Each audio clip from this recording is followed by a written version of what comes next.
এই আছা কি সুন্দৰ জালুকৰ জাল চৰ্দি জ্বৰৰ মহু ঔষধ গা বিষৰ মহু ঔষধ গতিকে এই সুন্দৰ ৰেচিপিটো আপোনালোকে বনাই খাব আৰু এই সুন্দৰ ৰেচিপিটোনো মই কেনেকৈ বনালোঁ সেইটো চাবৰ কাৰণে আপোনালোকৰ ভিডিঅ'টো মাজলৈ সোমাই যাওঁ বুলি এইটো যে টেষ্টি কিটচেনলৈ স্বাগত জনাই আজি মই এটা ৰেচিপি লৈ আহিছোঁ সেইটোৱে হৈছে জালুকৰ জাল এই জালুকৰ জাল মই এটা কাৰণে বনাব ওলাইছোঁ যিসকল লোকে ধৰক অলপমান চৰ্দি জ্বৰ অসুখ তেনেকুৱা হ'লে ধৰক ঔষধ খাই সাধাৰণতে টান পায় ঘৰতে কিবা কিবি এটা কৰি মানে ভাল পাবলৈ বিচাৰে সেইসকলৰ কাৰণে স্পেচিয়েলি বনাইছোঁ কাৰণ ময়ো তেনেকৈ ঔষধ খাই ভাল নাপাওঁ গতিকে ধৰক এনেকৈ ঘৰতে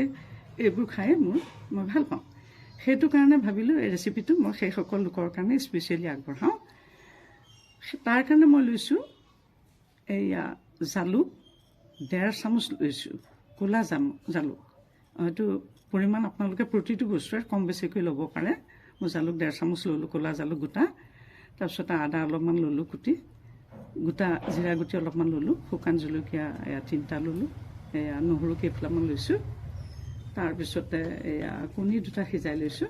আৰু আলু এয়া 3টা সিজাই লৈ বাকলিটো গুচাই লৈছোঁ এতিয়া কি কৰিম এয়া জালুক জিৰা আৰু এই শুকান জলকীয়াকেইটা টাৱাখনত দি গেছত অকণমান সামান্য গৰম কৰি ভাজি ল'ম লৈ পেলাই এইটো মিক্সিত পেষ্ট কৰি ল'ম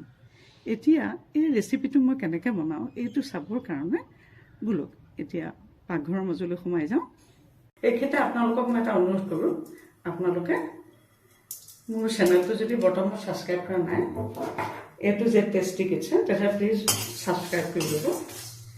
আৰু ভিডিঅ'টো পহিলাৰে পৰা শেষলৈকে চাই যাব তেতিয়াহে জানিব কেনেকৈ বনাওঁ এতিয়া মই চাওঁ এই গেছটো জ্বলাই এইটো কেৰাহীটো পাতি দিলোঁ ইয়াতে অলপমান মাষ্টাৰ্ড অইল দিছোঁ এয়া কণী কম 2টা ডিজাইনত কাটি লৈছোঁ দেই লৈ পেলাই ইয়াতে অলপ নিমখ আৰু হালধি সানি লওঁ লৈ পেলাই এইটো ফ্ৰাই কৰিম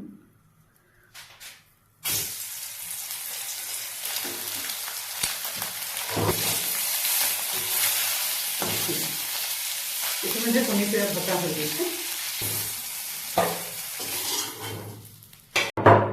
এয়া গৰম তেলখিনিতে এই খুন্দনাত টুকুৰাই লৈ আদা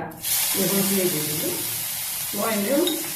ৰেচিপিবিলাকত তেলটো অলপ কমকৈ ব্যৱহাৰ কৰোঁ কিয়নো সকলো মানুহে তেল বেছিকৈ খাব নোৱাৰে নোখোৱাটো ভাল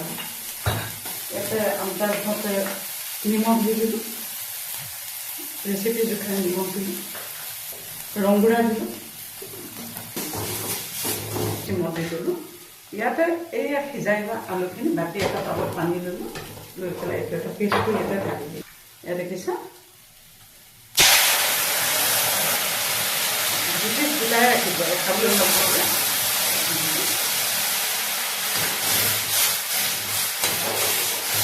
এতিয়া ইয়াতে জোখমতে পানী দি দিওঁ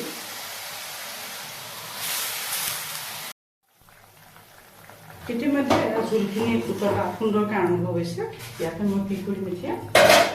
ইয়াতে এই কণী পিচ ভাজি যে থৈছিলোঁ এপিচ এপিচকৈ দি দিম এতিয়া এনেকৈয়ে মই জুইটো অলপ ল' ফ্লেমত দিম আৰু 5 মিনিটমান সিজিবলৈ দিম ইতিমধ্যে চাওক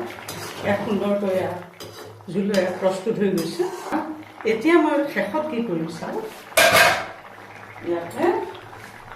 মই পেষ্ট কৰি লোৱা জালুক জিৰা আৰু গোটা জলকীয়া শুকান জলকীয়া পেষ্টটো ইয়াতে মই দি দিম আৰু গেছটো দি দিম আৰু গেছটো লগতে অফ কৰি দিলোঁ গতিকে আপোনালোকে এনেকৈ সুন্দৰ ৰেচিপিটো বনাই খাব আৰু কেনেকুৱা পায় কমেণ্টছত জনাব আৰু এটি পুনৰ নতুন ৰেচিপি লৈ প্ৰতিশ্ৰুতিৰে আজিলৈ ইমানতে সামৰিছোঁ